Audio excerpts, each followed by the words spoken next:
The greats all start somewhere. Their journey begins years before the horses reach the track, before the world has ever heard their name. 600, 625, he's noble, thank you. The sales are a place of anticipation, nerves, tenacity, and thrills. And everything is at risk. If you don't like them, you're not in. How about that? In this episode, the Yearling Horse Sale is at the center of the racing world. They got the best stock here from all around the world, the best people. So we're looking forward to a good night. Welcome to a day at the sales.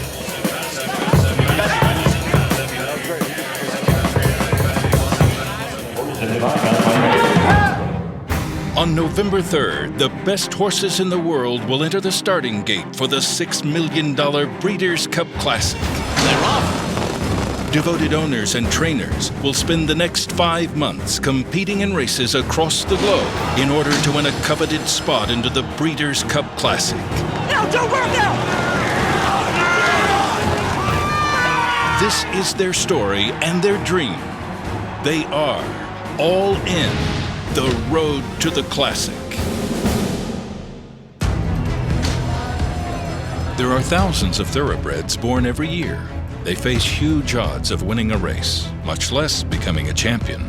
In 2012, a future king of horse racing was born. His name, American Pharoah. At the Yearling Sale, he didn't excite any buyers, so the man who bred him kept him for his own. 2 years later, he went on to become the first Triple Crown winner in 37 years and the 12th Triple Crown winner in history.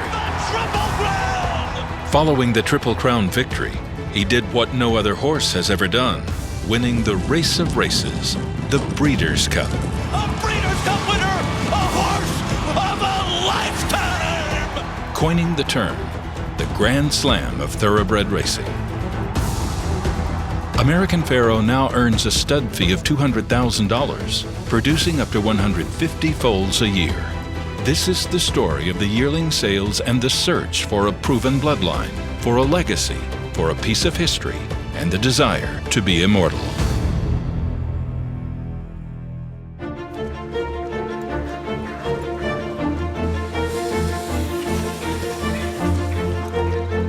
One of the exciting things about being involved in the thoroughbred industry is the constant change from year to year. Back in 2012, a foal arrived who ultimately became known as American Pharoah, and he broke the drought of the Triple Crown. And the interesting thing about him is that we've got his first crop of yearlings right here at Saratoga in 2018.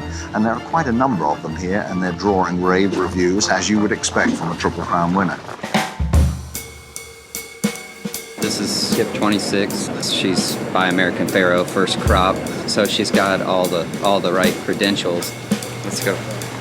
When I went to the weanling sales and knew that the first crop of American Pharoah was there, I mean, I was very impressed with a lot of his offspring. It's really nerve-wracking. We paid $500,000 for her as a weanling, which was kind of a bold move. I just really wanted to get my hands on one. My dad was there at this sale. You know, I showed him this horse, and I've always shown my dad most horses that I was thinking about buying. You know, he's more than a dad to me. He's like my best friend, my mentor. He taught me most of the things that I know about a horse or how to look at a horse. He recently passed away after a 25-year association with Fasig-Tipton. I'll miss being able to get his input, but I know he's got me ready. The two biggest yearling sales are the Fasig-Tipton Saratoga Yearling Sale and the Keeneland September Yearling Sale. That's where the best stock, the best bred horses come to market. You have buyers from 25 different countries. All the big players are here. They're retooling their race stables. These horses won't run for another year, but a lot of people are viewing them as how they're gonna look a year or 2 years down the line. You know, at the right price, I think he definitely something we should consider. We're going to take a look at a yearling, hip number 42. He's by Pioneer the Nile, who is the sire of American Pharoah, who won the Triple Crown, so one of the top-end sires in the industry. And he'll probably bring some money tonight, but we're going to try to see if we want to bid on tonight. Liz Crow I met 4 years ago, and she's tremendous for our business. She's important because she can really see what a young horse looks like. She goes to every yearling sale in America, and scouts talent for our clients. Liz deserves 99% of the credit for finding most of these young horses for our operation. Did you breed him or did you bought him? What did you guys pay for him? 4.25? Last year, she found the best filly in the world, Monomoy Girl. She's undefeated in 2018. She's won 7 of 8 races and is most likely going to be crowned champion in December of this year. She found her for $100,000. You have to have some eye to find a horse for $100,000 that had never run, that has made millions of dollars on the racetrack, and is worth $5 million plus when she's done running. Being a young woman is a little bit rare in this industry, especially for what I do, being a bloodstock agent. There's probably about 25, 30 main bloodstock agents, and I would say 24 of them or 23 of them are male. I think it's going to get corrected over the next 10 years, but right now I'm the only young female bloodstock agent. Stars come from everywhere. They come from yearling sales in America. They come from private acquisitions. Good horses can be found everywhere, and it's very important for the biggest buying entities to shop all these different places. Can you give her a walk, please? All right, thank you very much. We don't let anybody know what we're thinking. Okay. Is that me or no? Come back to you next. Okay. Excellent. No problem. It's very busy here. Lots of people looking at horses. They don't want the fast ones. This is sort of like the cream of the crop in terms of yearling sales in America. It's what they call a boutique sale. And so there's probably 250 horses entered, as opposed to like the bigger sale in Kentucky and Lexington in September, which probably has 4,000 or 5,000 horses. It's the couture of racehorses right here. This is like getting into Harvard. Like, you have to be accepted into this sale. Basically, there's 2 major reasons people make a purchase for a racehorse: physical, beauty and attributes and athleticism, and pedigree, what their bloodlines are. They're calculated and uncalculated risks here, and people are willing to take a chance because they want to be right. There are a lot of people here trying to hit the lottery, which means they want to win the Breeders' Cup or the Breeders' Cup Classic. American Pharoah, the Triple Crown winner, is now a sire, so he has first crop of yearlings that you can actually purchase. The thing about it is that they're unproven. He's proven as a racehorse, of course, as one of the best of all time. He won the Triple Crown, but as a sire, the game starts over. So we won't know until they start running. All these horses are yearlings. They're all a year old. The only time they've run is in the field. That's it. This place is very special. Saratoga is the place my grandfather had brought me when I was, 15 years old, and I've been coming every year since. My grandfather, he would step out onto his porch and look up on a beautiful day and say, "Uh-oh, I see a cloud. We can't go to the beach. We need to go to the racetrack." Bringing Sophie here, I just wanted her to have the experience. If she picks up a little eye for the horse, so to speak, that's sort of an added bonus, but she just likes being around the horses. She's interested in it, and she likes the fashion, she likes the fun, she likes the party, she likes the horses, she likes the people. It's one of those things that we both enjoy. It's something I can pass down to her. It's totally fun, Yeah. The most important thing in this game is like to stay in your lane. Like, I know how to cook some stuff. And let James figure it out.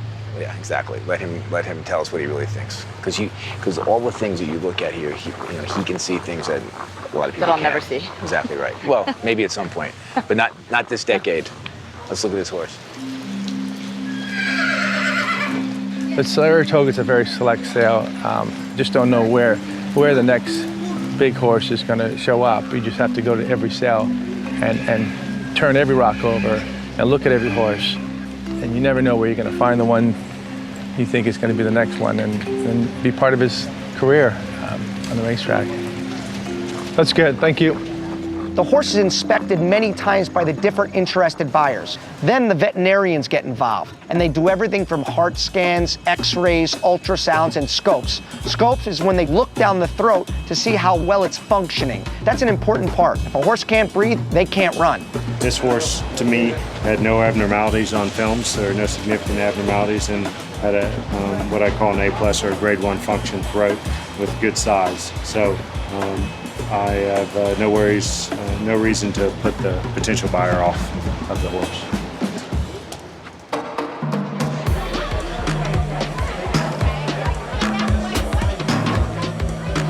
Once the buyers understand the horse has the mental capacity to potentially be bought, they go into their bidding positions.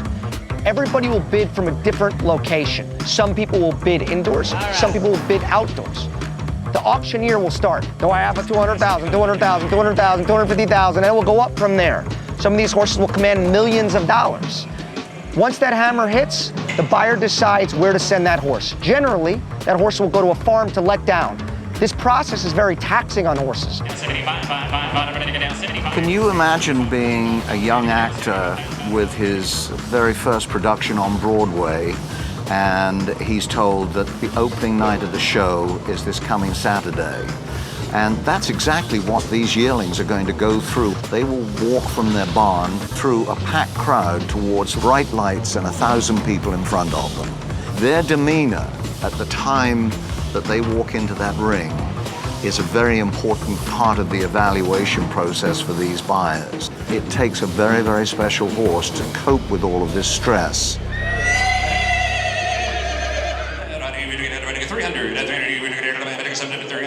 Usually I'm freaking out in a situation like this, but I'm unusually calm. I just feel like we've got a good filly here, and I think we're going to be okay. Nice and calm. Class. You get their attention somehow in a very very quiet, stealth-like manner, or they pick up on the fact that you've just walked into the pavilion because this horse is coming into the ring. They're paying very close attention, and they're looking for any subtle moment to be able to take your bid.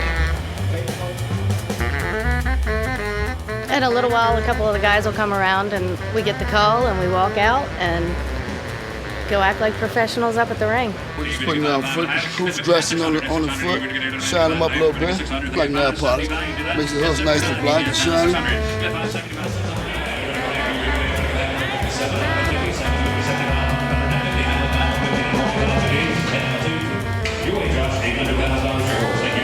It's number 26 and 27. Please come to the outside walking ring.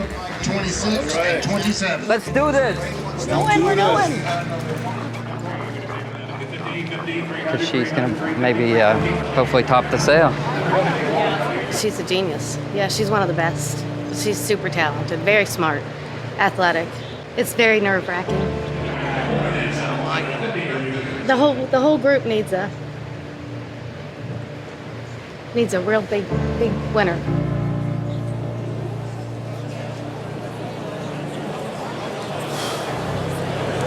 I think we got a beautiful horse here. She's big, she's strong, got a good walk. I think she's going to sell well. We're going to hit the reserve and make some money here.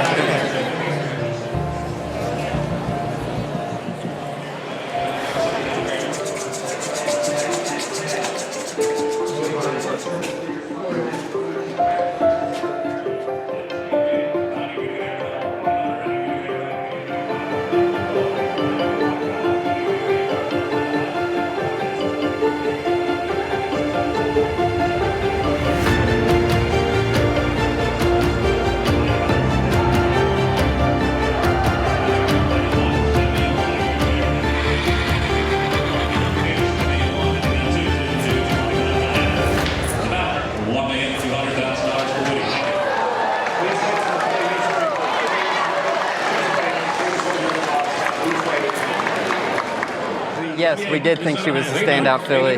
From the time we bought her, we thought she was a standout. She got a lot better. She was bought by a smart guy who buys good horses and is having a lot of luck. And you know, she was vetted 14 times here by some of the best judges in the business. So you know, we wish him the best of luck. Did you sell something important or what? I guess we got a little Pharoah done. Thanks to you. Thanks to you. The great thing about this place is that you're able to put on a suit or an awesome dress and have some cocktails and maybe bid on a horse or two. To me, there's not much things better than that for sure. Did you have a good time? Oh yeah, the best.